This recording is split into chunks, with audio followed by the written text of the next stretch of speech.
이번 시간에는 우리 김소월 시인의 산유화라는 작품 함께 살펴볼 거예요.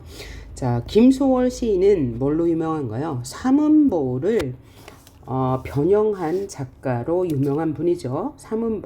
삼음보 중에서 칠호조라는 것은 원래 이제 일본에서 사용한 그 율격이라고 합니다. 음수율이죠. 그런데 우리식으로 변형하여 쓴 작가가 바로 김소월이에요. 그래서 이 작품에서는 이 형식적인 측면, 칠호조를 변형했다는 것과 그 다음에 내용적인 측면에서 존재의 생성과 소멸, 그 다음에 그를 통해서 본 인간의 근원적 고독을 살펴보는 겁니다.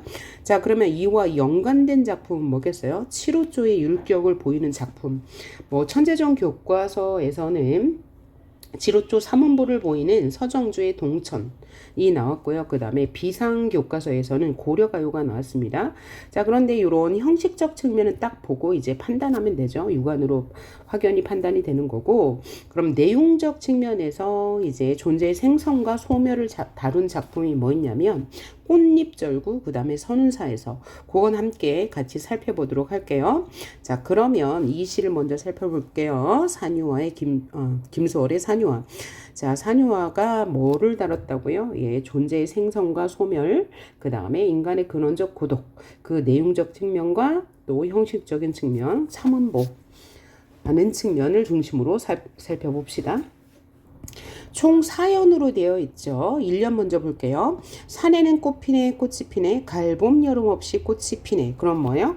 산이라는 공간은 꽃이 피는 공간이에요. 그런데 마지막 연에 보면 뭐라고 나왔어요? 산에는 꽃이 지네, 산에는 꽃이 지네, 산에는 꽃 지네, 꽃이 지네, 가을봄 여름 없이 꽃이 지네. 그래서 1년과 4년은 수미 상관을 이루는데 변주를 이루죠. 1년에서는 피네라고 하였고 4년에서는 지네라고 했어요. 그래서 이 산은 꽃이 피고 지는 공간이죠. 그럼 꽃은 뭐가 되겠어요? 존재가 되겠죠. 존재. 생성하고 소멸하는 모든 존재는 꽃이고, 이 꽃은 어디에서 피고 져요? 산에서. 그래서 산은 존재가 생성되고 소멸하는 공간이고, 꽃은 생명이 있는 모든 존재, 인간이 될 수도 있고 자연이 될 수도 있어요. 따라서 피는 것은 생명이 탄생하는 것이고 지는 것은 생명이 소멸하는 것이죠. 그래서 이 시는 생명의 탄생과 소멸이라는 자연의 섭리를 다루었다라고 할 수 있는 거죠. 그 다음에 음보율과 음수율을 한번 봅시다. 산에는 꽃 피네라고 했어요. 그래서 산에는에서 한번 끊고, 꽃 피네에서 한번 끊고, 꽃이 피네에서 한번 끊고, 가을봄에서 한번 끊고, 여름 없이에서 끊고, 꽃이 피네에서 끊었어요. 그러면 이 김소월 시인은 삼음보의 칠호조를 변형한 작품을 썼다고 그랬죠. 이 시에서도 산에는 꽃 피네, 꽃이 지네를 삼음보의 한 단락으로 보고요. 가을봄 여름 없이 꽃이 피네 삼음보의 한 단락으로 봐요. 그런데 칠호조는 변형이라서 여러분이 언뜻 보기에 어디서 음보가 나뉘는지, 어디서 음수율이 나뉘는지 좀 헷갈릴 거예요. 그래서 이렇게 지금 보셨습니다만요. 7,5조 한 음보, 7,5조 한 음보 이렇게 끊는 게 맞다고 해요. 그래서 1년에서는 삼음보가 몇 번 나타났습니까? 2번 나타났어요. 삼음보가 2번, 7호조 삼음보가 2번. 그리고 내용상으로 볼 때는 산에서 꽃이 피는, 그러니까 존재의 생성을 노래했다라고 생각하시면 되고요. 2연을 볼게요. 산에 피는 꽃은 저만치 혼자 피어있네. 어디서 끊었습니까? 바로 산에 피는 꽃은 저만치 혼자 피어있네. 그래서 산에 피는 꽃을 삼음보에 한 번 배열이라고 보고 저만치 혼자서 피어있네 삼음보에 한 번 배열. 그래서 삼음보가 2번씩 배열이 돼요. 3, 4연도 똑같은 구조를 이뤄요. 그래서 끊을 때는 이렇게 끊는다라는 것도 생각해 주시면 되고요. 그럼 2연에서는 어떤 내용을 다뤘냐? 산에 피는 꽃은 저만치 혼자 피어있대요. 그래서 여기에서 바로 산이라는 곳은 존재가 생성하고 소멸하는 공간인데 꽃은 하나의 존재예요. 그래서 우리 존재는 저만치 혼자 피어 있어서 뭐하다고요? 외롭다는 것을 지금 강조하고 있어요. 존재의 근원적 고독에 대해서 말하고 있거든요. 자, 뭘 통해서? 저만치 혼자서 피어 있네를 통해서. 그러면 저만치 혼자서 피어 있다고 했는데 왜 외로움인가요? 라고 한다면 봐요. 여기서 우리가 저만치 혼자서 피어 있네를 이해하려면, 얘가 왜 외로움이지를 이해하려면 객관적 상관물이라는 개념을 알아야 돼요. 객관적 상관물이라는 것은 화자에게 어떤 정서를 불러일으키는 상관물, 어떤 대상이 되는데요. 그러니까 봐요. 꽃은 피어 있는데 화자는 뭐라고 표현했습니까? 저만치 혼자 피어 있다고 그랬어요. 그러면 만약에 쌤이 꽃을 봤는데 꽃이 있네 라고 할 수도 있는 거예요. 그런데 화자는 뭐라고 했어요? 저만치 혼자 피어 있어. 그러니까 화자의 감정을 이 꽃에 투영한 거예요. 그렇죠? 그래서 이 객관적 상관물의 종류는 세 가지가 있습니다. 이와 같이 저만치 혼자 피어있네와 같이 화자의 감정을 부각하고 심화시켜주는 대상이 있는가 하면 화자의 감정과 대상을 대비시켜서 표현하는 것도 있죠. 펄펄 나는 적개꼬리 암수서로 정다운데 외로울사 이내 몸은 니와 함께 들어갈고 적개꼴은 정다워요. 적개꼬리는 그래서 그 정다운 깨꼬리를 보면서 나의 외로움이 좀 더 심화되었죠. 그래서 이때 저 꾀꼬리와 화자는 대비가 되는 객관적 상관물이고요. 또 하나는 감정이입인데 이 감정이입은 대상에다 나의 감정을 바로 투영한 거예요. 그러니까 물이 운다 라고 표현하는 거죠. 이 시에서는 우는 새라고 했어요. 새가 운다고 했으니까 객관적 상관물 중에서 뭐예요? 감정이입이 되는 거예요. 따라서 저만치 혼자 피어 있네는 화자의 외로움을 부각하는 객관적 상관물인데 감정이입은 아닌 거예요. 대조도 아닌 거고요. 단지 객관적 상관물로서 화자의 감정을 부각하고 심화하는 대상이다 라고 알아두셔야 됩니다. 또 하나는 저만치 혼자서의 설을 어떻게 해석할 수 있어요? 두 가지 의미로 해석할 수 있어요. 이것을 중의법이라고도 하고 시어의 애매성이라고도 합니다. 자, 그러면 산이라는 곳에 꽃이 피어 있는데 그 꽃이 저만치 혼자서 피어 있어요. 그런데 이것을 거리감으로 본다면 화자의 꽃 사이의 거리감 그리고 꽃과 꽃 사이의 거리감으로 해석할 수 있어요. 이게 중의적 해석이죠. 만약에 꽃이 있는데 화자가 저만치 꽃 밖에서 어떤 공간 영역에 밖에서 존재하면서 화자가 꽃을 바라본다고 한다면 인간과 자연 사이의 거리감으로서 화자가 자연에 동화되고픈 갈망을 의미한다고 해석할 수 있어요. 화자가요. 이런 해석이 하나 있고 두 번째는 꽃과 꽃이 멀리 떨어져 있어. 하나의 공간에 이렇게 해석해 본다면 존재와 존재 사이의 거리감으로 해석하여서 인간의 모든 존재의 근원적 고독이라고도 할 수 있습니다. 그러니까 이 꽃은요 화자가 될 수도 있고 그냥 화자를 포함한 모든 생명체 혹은 자연물이라고도 볼 수 있는 거예요. 이렇게 해석할 수도 있고 그러니까 이렇게 요 두 가지 모두 결국은 뭐예요? 외로움 근원적 고독을 나타낸 시어예요. 그리고 또 하나는 이 저만치를 저렇게라는 양태 부사로 해석할 수 있어요. 저렇게 펴있네 모양을 나타낸다고도 해석할 수 있습니다. 어쨌든 이런 해석 모두 다 뭐예요? 존재의 근원적 고독을 나타내는 시어구나 라고 이해하시면 될 것 같아요. 자, 그래서 1년은 존재의 생성, 2년은 존재의 고독에 대해서 말했고요. 3년 한번 봅시다. 산에서 우는 작은 새요. 꽃이 좋아 산에서 사노라네. 자, 그러면 산에서 누가 울고 있나요? 산에서 새가 울고 있어요. 그러니까 이 새가 운다고 했으니까 뭐 여기에는 감정이입이 들어간 거죠. 그러니까 산에서 울고 있는 화자의 외로움이라고 생각하시면 될 것 같아요. 그래서 화자를 작은 새로 본다며 화자를 작은 새, 그러니까 작은 새를 화자의 뭘로? 분신으로 본다면 뭐요? 이 화자는 꽃이 좋아서 산에 살지만 뭐하다고? 외롭다고. 라고 볼 수 있다는 거죠. 꽃이 좋아서 산에 사노라니까 산에서 살면서 외로워서 울지만 그래도 산이 좋아서 산다라고 해석할 수 있다는 거죠. 자, 그리고 형식적인 측면 하나 더 보면 2년과 3년은 어떻게 돼요? 2년이 점점점 길어지는 양태. 그리고 3년은 1년이 길었다가 점점 행의 길이가 짧아지는 모습을 보여서 2년과 3년은 무슨 구조? 대칭 구조를 이룬다라고 할 수 있죠.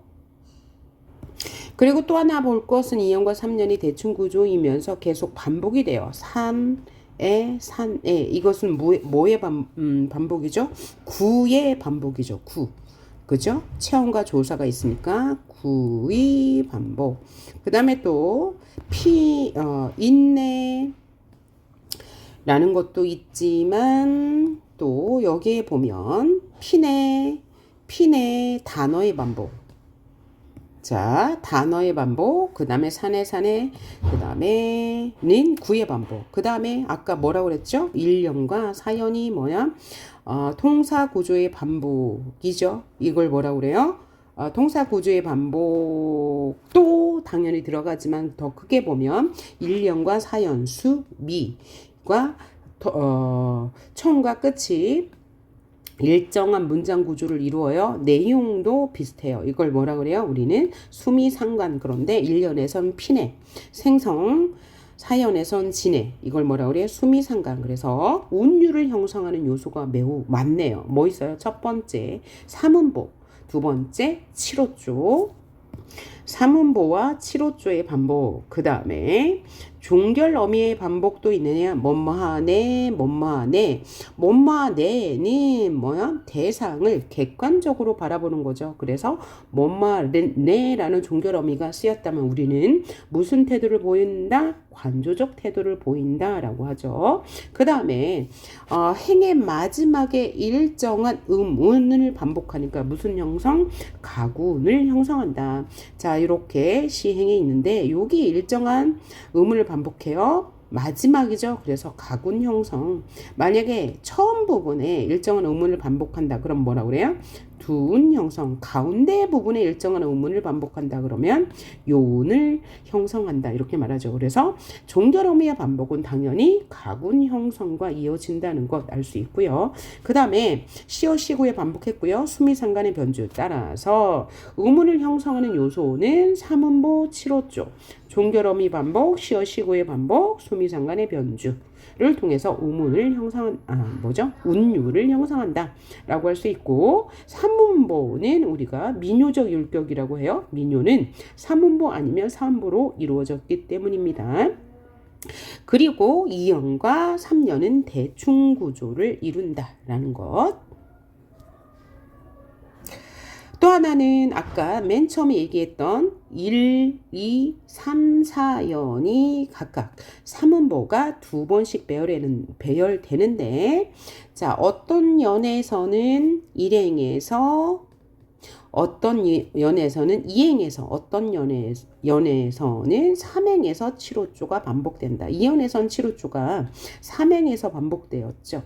1년에서는 칠호조가 2행에서 반복되었고요.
형식과 내용이 유기적으로 연결되었다. 자, 그 다음에 마지막 년을 보면 똑같아요. 마지막 년. 산에는 꽃이네, 꽃이 지네, 갈봄 여름 없이 꽃이 지네라고 해서 존재의 뭘 나타내요? 소멸을 나타내죠. 존재가 꽃이 지는 것이니까 존재의 소멸입니다. 존재가 소멸하는데 이것은 1년의 구조와 똑같고 1년에서는 생성을, 4년에서는 소멸을 나타낸다. 이게 이제 전체 다입니다. 그러면 이것을 총 복습을 해볼게요. 봐봐. 자, 산유화는 김소월 시인이에요. 김소월 시인은 삼음보를 우리식으로 잘 변형한 작가입니다. 자, 그래서 삼음보를 배열할 때 각 년에 삼음보를 2번씩 배치했는데 어떤 년에서는 1행에, 어떤 년에서는 2행에, 어떤 년에서는 3행에 배열하면서 이 존재의 근원적 고독이라는 주제를 효과적으로 표현하고 있어요. 그래서 형식과 내용이 유기적으로 연결이 되어 있고요. 삼음보이니까 민요적 율격을 사용하고 있고 2, 3년의 시행의 길이가 대칭을 이루고 있고요. 자, 반복 요소는 자, 반복하면 운율을 형성하고 주제를 강조한다고 했어요. 그래서 종결어미의 반복과 삼음보의 반복, 칠호조의 반복, 시어 시구의 반복, 수미생관의 변주를 통해서 운율을 형성하고 주제를 강조한다. 특히 종결어미의 반복 내에는 관조적 태도를 보이고 시어 시구의 반복은 존재의 생성과 소멸을 이제 강조하는 거고 수미상관도 역시 존재의 소멸과 생성을 강조하면서 수미상관은 뭐야? 형태적 안정감을 줄 수 있고요. 그 다음에 피내와 진해의 대응 구조, 피내와 진해의 대비, 대조 구조를 효과적으로 보여주는 거다. 그 다음에 생성과 소멸이라는 계절의 순환을 강조하는 거다라고 생각하시면 되겠어요. 그래서 이 시의 주제는 뭐라고요? 존재의 생성과 소멸 이라는 자연의 섭리 그리고 존재의 고독을 보여준다. 자, 그러면 이것과 관련된 작품도 함께 살펴볼 건데 이것과 관련된 작품 내용상으로 보면 존재의 생성과 소멸을 다룬 작품이 꽃잎절구 선운사에서가 있고요. 그 다음에 형식적으로 연결이 되어 있는 건 삼음보의 율격을 보이는 것. 그래서 현대시에서는 초혼이라는 작품이 있고요. 그 다음에 고려가의 모든 고려가의 모든 시는 삼음보라는 것.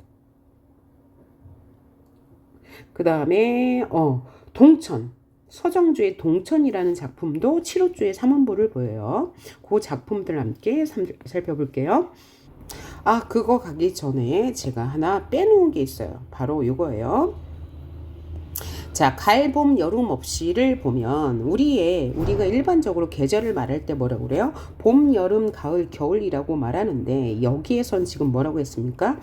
가을, 봄, 여름 이라고 하면서 뭘 빼먹었어요? 겨울이라는 계절을 빼먹었네요. 그러면 이렇게 사용한 의도가 뭐냐? 바로 운율 형성을 위해서다.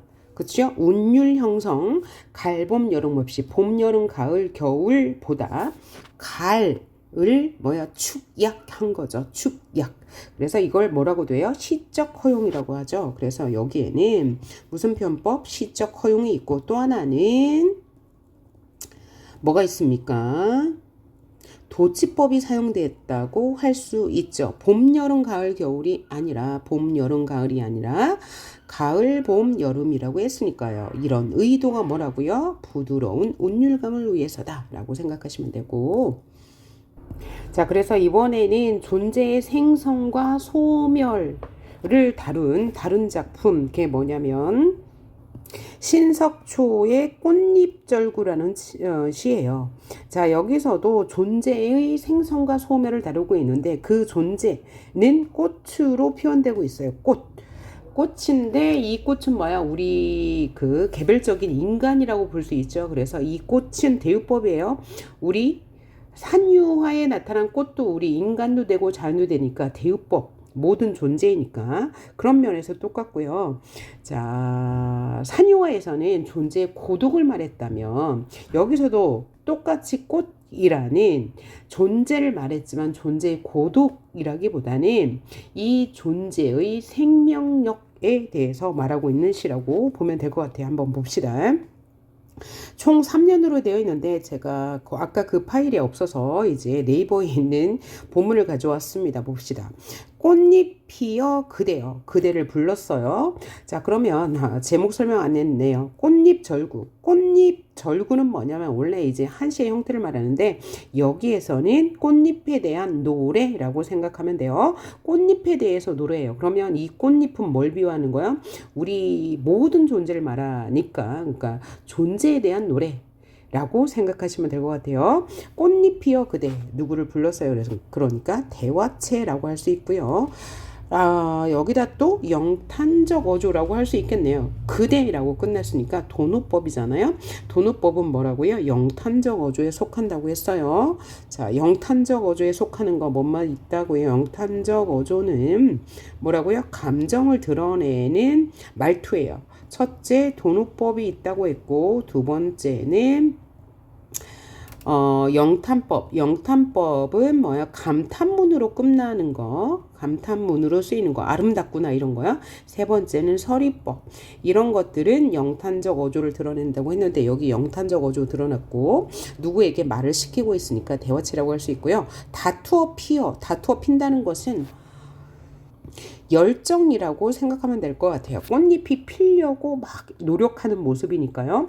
비바람에 뒤설레며, 그러니까 비바람은 실현이 되겠네요. 가는 가냘픈 살갗이여 라고 하면서 또 영탄법. 그래서 꽃잎, 우리 존재는 뭐예요? 실현 속에서도 굴하지 않고 자신의 존재, 자신의 삶을 열심히 살아간다 라고 생각하면 될 것 같고, 그러니까 이 꽃의 생명력이라고 하면 맞는 말이 되겠어요. 즉 존재의 생명력이라고 해도 되고요. 그대 눈길에 먼 여로에, 그래서 그대는 누구 말해? 꽃, 우리 존재, 살고 있는 모든 존재의 눈길에 먼 여로, 우리의 인생길에 하늘과 구름 혼자 그리워. 그러니까 하늘과 구름을 누가? 꽃이 혼자 그리워한다. 그러면서 붉어져 간다. 그러니까 붉어져 간다.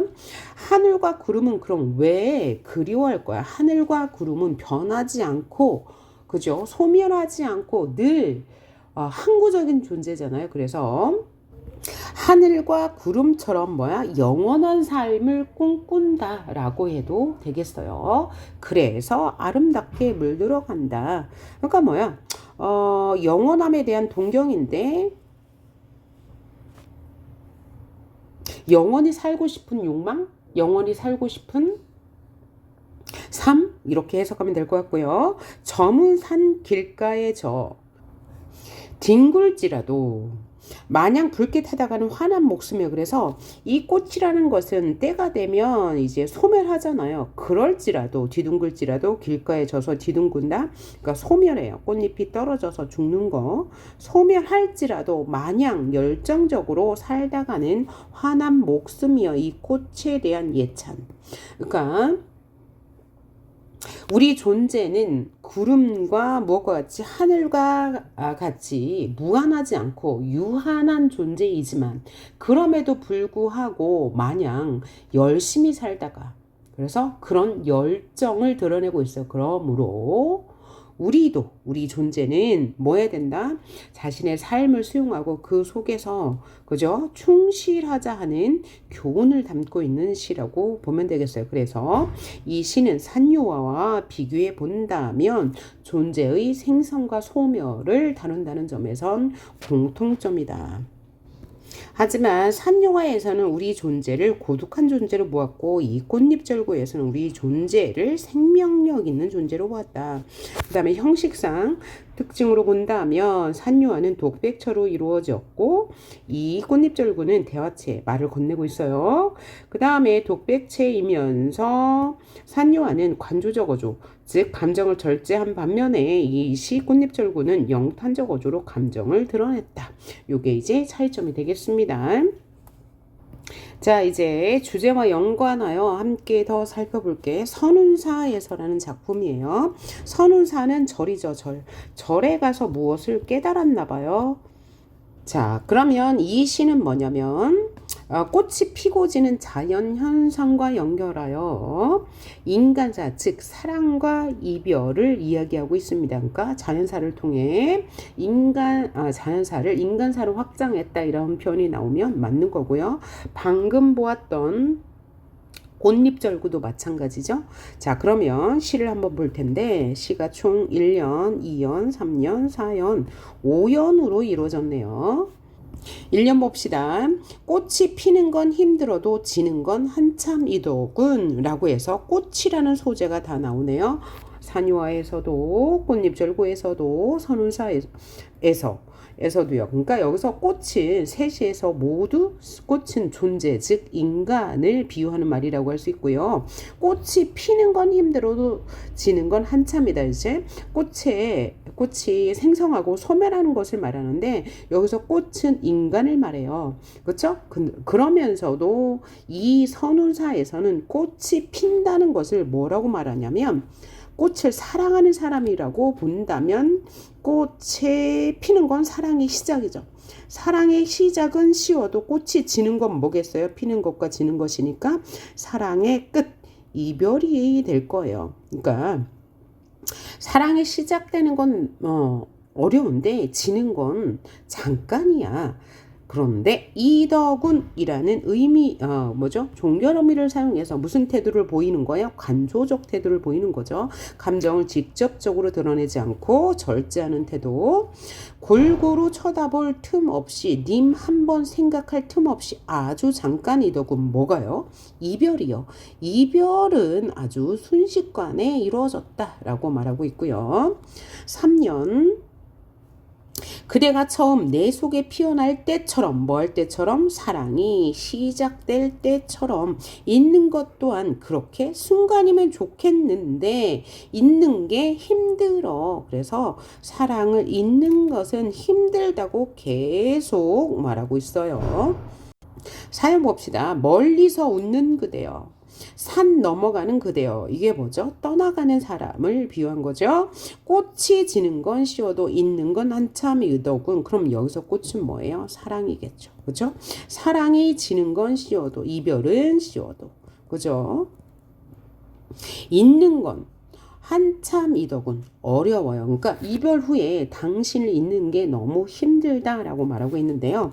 여기서 우리가 대비적인 소재가 있어요.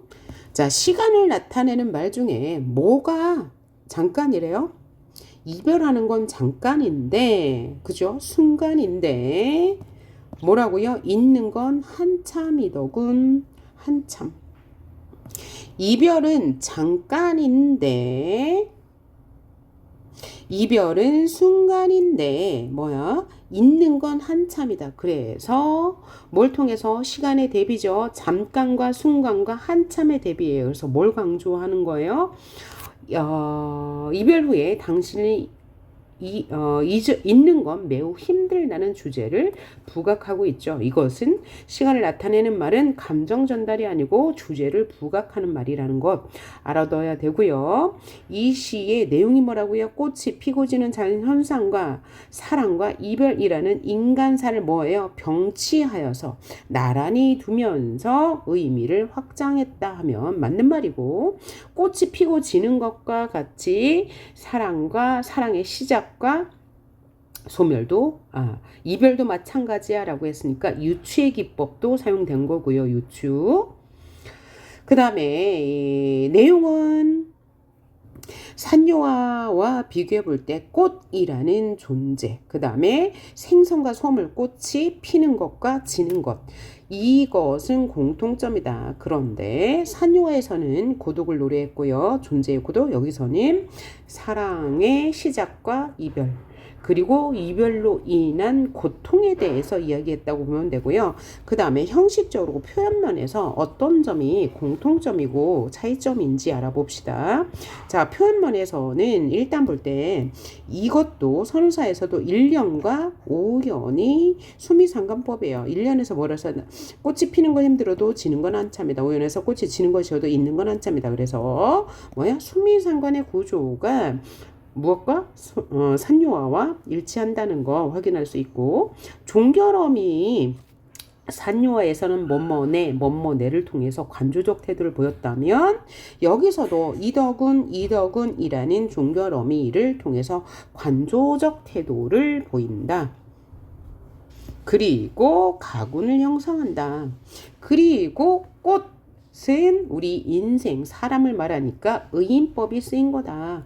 역시 산유화에도 의인법이 쓰였다고 할 수 있어요. 꽃을 사람이라고 본다면요, 화자라고 본다면 이 시에서도 꽃을 존재라고 볼 수도 있고 사랑이라고 볼 수도 있으니까 의인법이 쓰였다고 하면 맞는 해석이 되는 거예요. 해석을 어떻게 하느냐에 따라서. 그 다음에 이 시의 성격은 애상적이고 관조적이다. 그 다음에 주제는 뭐예요? 사랑하는 사람을 잊지 못하는 마음을 표현한 것이다 라고 하면 될 것 같습니다. 다음으로 이제 산유화와 연관해서 나올 수 있는 작품이 내용 파악하는 것과 표현법 파악하는 것, 그리고 음보율 파악하는 거, 뭐 가시리도 있고 뭐 여러 가지 있을 거예요. 그거는 선지 보고 판단하시면 될 것 같고요. 오늘 뭐예요? 산유화 강의 여기서 마치도록 할게요. 수고하셨습니다.